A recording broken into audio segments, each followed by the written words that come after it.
Bem, pessoal, questão 20 do nosso simulado. Em certo momento, o automóvel alcança um longo caminhão. A oportunidade de ultrapassagem surge e o automóvel então é acelerado uniformemente até que fique completamente à frente do caminhão. Então, no primeiro momento, o que nós tínhamos aqui? Nós tínhamos um carro que vinha se deslocando, acredito que da mesma forma, até que ele percebe um momento de uma ultrapassagem. Então, o texto nos faz supor que nesse momento ele apresentava um movimento uniforme, ou seja, velocidade constante.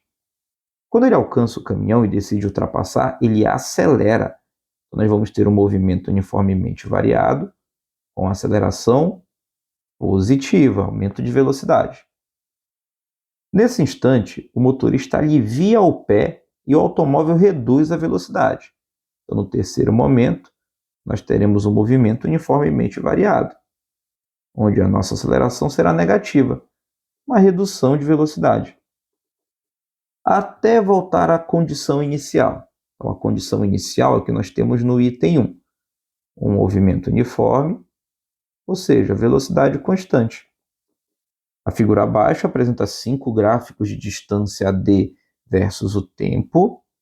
Em cada um deles está assinalado o intervalo de tempo ΔT em que houve variação de velocidade. Veja bem, quando você vai conversar sobre o gráfico posição versus o tempo, você vai ter aqui algumas possibilidades. Olha, posição versus o tempo, não é? Aqui nós temos o movimento uniforme e o movimento uniformemente variado. Então vamos fazer assim, ó, vamos analisar todas essas situações. Vamos colocar aqui duas situações para as possibilidades de movimento uniforme, certo? E vamos colocar duas situações para as possibilidades que envolvem o nosso movimento uniformemente variado, certo? Então está aqui mais um gráfico para você e vamos ver o que vai acontecer. Quando nós temos, pessoal, um movimento uniforme, acontece a seguinte situação. A velocidade ela é constante. A equação que rege a posição é a equação do sorvetinho, lembra? S igual a S0 mais velocidade vezes o tempo. Isso é uma função afim. Então esse gráfico ou ele é uma reta inclinada para cima, ou então ele é uma reta inclinada para baixo.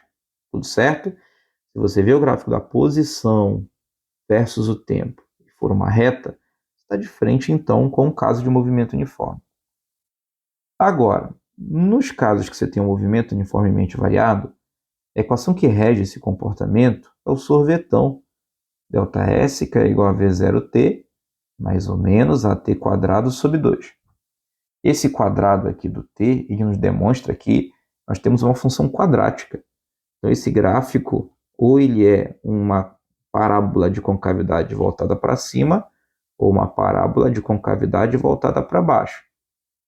Quando a concavidade é voltada para cima, é porque a nossa aceleração é positiva, a velocidade ela aumentou. Quando nós temos concavidade voltada para baixo, porque a nossa aceleração é negativa. Sabendo disso, olha o gráfico que foi fornecido. Aqui nós temos o D, que é a posição, versus o tempo. Então, no primeiro momento, nós temos um movimento uniforme. Então, o gráfico é para ser uma reta. Está aqui o gráfico, olha, sendo uma reta. Depois ele acelera, olha, aceleração positiva. Então, nós temos que ter uma leve curvinha de concavidade voltada para cima.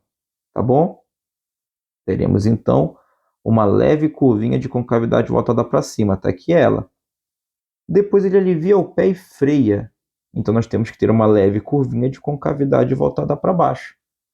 E depois volta tudo ao normal, que é a velocidade constante, onde nós devemos ter uma reta. Então, isso tudo nós temos aqui na letra A. Essa é a nossa resposta. Forte abraço.